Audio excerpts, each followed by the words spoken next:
because this stuff really is very stinky.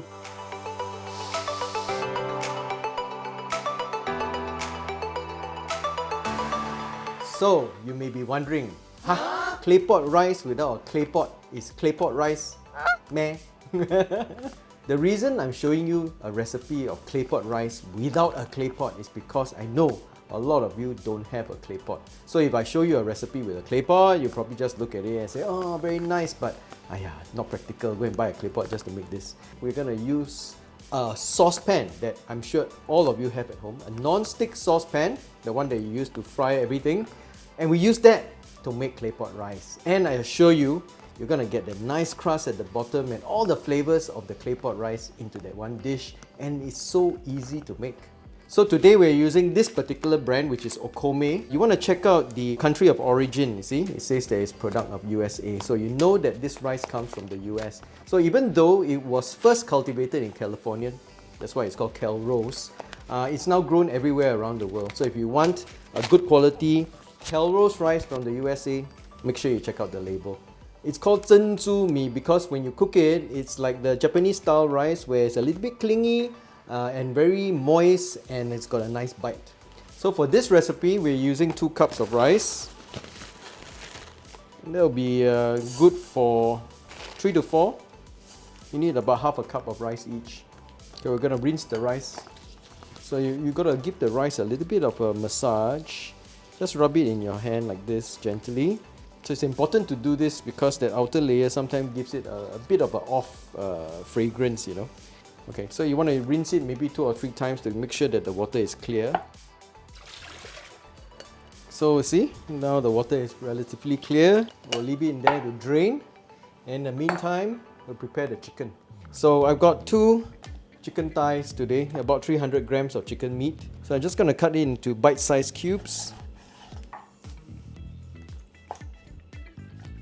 Okay, so the marinade for the chicken is really the very straightforward Chinese style marinade where we have oyster sauce. I'm going to use my finger because that's the easiest. Chinese wine, soy sauce, this is light soy sauce, a bit of sugar, sesame oil.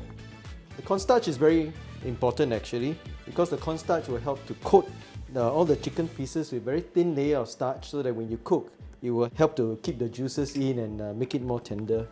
And then the dark soy sauce, this is primarily for color. You just got to use your hands to massage in all that marinade. So by just doing this, you're going to enable all that seasoning to really just get absorbed into the meat. So the chicken's ready. Let's talk about salted fish. Today I'm using salted mackerel. Now this stuff stinks, okay? It's got a really strong smell. And some people really cannot take it. My camera crew were just holding their nose just now and holding their breath because this stuff really is very stinky, but it's got loads of umami. You can use salted mackerel or you can use the dry salted snapper, but I like this one because it melts. In order to render it a little bit less offensive, we're gonna fry this, okay? So this is the secret. We're gonna fry with some ginger. We're gonna slice it into thin strips. The ginger will help to get rid of that strong fishy odor, and what you're left with is that beautiful, awesome umami. So we're going to pan fry the salted fish. So you can buy these salted mackerel in those little glass bottles. It's preserved in oil, or you can even buy it from the wet market. They sell it as a dry piece of fish. But the difference between the mackerel and the snapper is that the mackerel becomes really mealy, and you can turn it into a paste. Whereas the threadfin or the snapper, you can't really make it into a paste. And I like this one because it's nice and oily. So as you fry the fish, the smelly, fishy smell turns to a nice fried fish smell. We're going to take off the bone in the middle. This is not what you want. Okay, and we're going to add in some of the ginger. You can make a lot of this and then just keep it into a bottle, and you can use it to eat with rice, or you can use it to fry vegetables and fry a lot of stuff. It just adds a lot of natural umami to the food, but it works brilliantly with claypot rice. So now you can smell the fragrance of the fried ginger. Again, it turns the whole thing into a really nice, beautiful, fragrant paste. So the next key ingredient to the claypot rice is lapcheong, or Chinese sausage. There are many different kinds of Chinese sausages. I got some which is the normal pork sausage. Actually, it's not normal. These are XO sausages. And these are duck liver sausages, which I got from Hong Kong. Thinly slice this lapcheong. You'll add so much flavor, fragrance, sweetness to your claypot rice. Another extra dimension. So now it's time for our no claypot rice. So I'm using basically a non-stick frying pan to do this, so that you all can easily do this at home, because I'm sure all of you have one of these. So this is the rice which has been already washed and drained. You got 2 cups of rice, 2.5 cups of water. Okay, so the ratio of this short to medium grain rice to water is about 1 cup of rice to 1.25 or 1.25 cups of water. We're going to set the timer for 20 minutes, but we'll only start the timer once the water starts to boil. So as you can see, the water is starting to boil, so we're going to start the timer for 20 minutes. So simple, right? Actually, it's very simple. Yeah, cooking claypot rice without the claypot. So once it comes to a boil, you want to lower the heat to about medium heat and just allow the rice to soak up the water. Now the pre-soaking is important. If you want to cook really nice rice like this, you want to pre-soak your rice. You'll give it a little bit better texture. But if you are really short of time, it's perfectly fine to just go ahead and just cook your rice. Okay, so it's almost 5 minutes. So most of the water should have been absorbed. Keep the timer going. We're going to add our ingredients. While we are doing this, I'm going to lower it just a little bit more so that we can take our time to do this. The first layer to put on is all this salted fish. Okay, salted fish goes on top. We spread it all around. Then after that, we're going to put in the chicken, the marinated chicken. We just spread the marinated chicken around. Make sure it's one flat layer so they will cook evenly. And then on top of that, we're going to put all the lapcheong. So when this steams, all the fragrant oil from the lapcheong will melt and then go through and the chicken, and then finally into the rice. And the rice is going to have that beautiful flavor.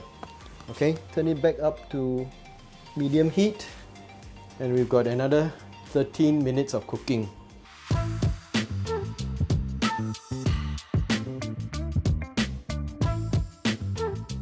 So what we want to do now is to just shift the saucepan around, because my fire is a little bit small. Depending on how big your fire is, my fire is right in the middle. So what you want is to maximize the amount of crust. The reason we enjoy claypot rice because of that crust, that sokarat, gives it that nice crunchy texture. We want to make sure we shift it around so that all the rice at the bottom gets nice and crusty.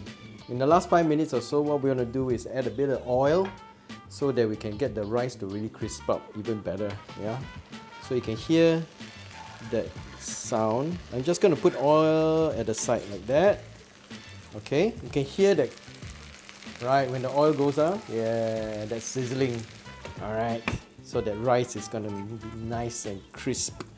So we're going to continue to shift the pan around so that the heating is all even. Adding some vegetables. Vegetables will add some nice color. Almost. One more thing to do. As you all know, when you're eating claypot rice outside, you've got the final soy sauce, the dark soy sauce that you add onto the rice. Basically, we only add it for color. So actually this is not soy sauce per se, but cooking caramel. You can find it in the supermarket or you get it online. But you know, it gives it a nice color without the saltiness. I can hear the sizzling. Aren't you excited? I'm excited because it's like opening a present. The present is the crust, so I'm hoping you all get to see crust. Ooh, look at that! See the crust? Okay, so traditionally they use jasmine rice for claypot rice, but as you can see, this Okome Calrose rice works perfectly well with this dish.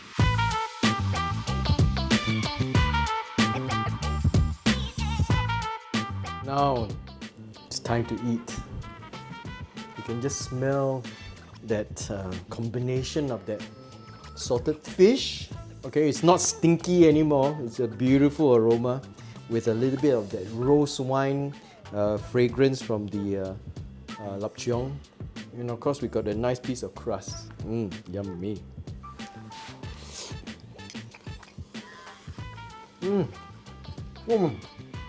Make sure you don't miss out on that salted fish because it is beautiful. And the rice, nice and plump, with a nice bite, full flavor, and that crust. So as you can see, it's so easy to make no claypot rice, and I'm sure all of you have a saucepan at home. You just need a bit of rice and a bit of meat, and you can construct yourself a claypot rice. You can do any flavor you want. This is just a technique that I'm showing you. And don't forget, next time you go to the supermarket, look out for the USA Calrose rice. Today we are using Okome brand, but there are a few other brands. Make sure that you look out that it's a product of the USA. You're gonna have yourself a really good meal. Okay, until next time, happy cooking.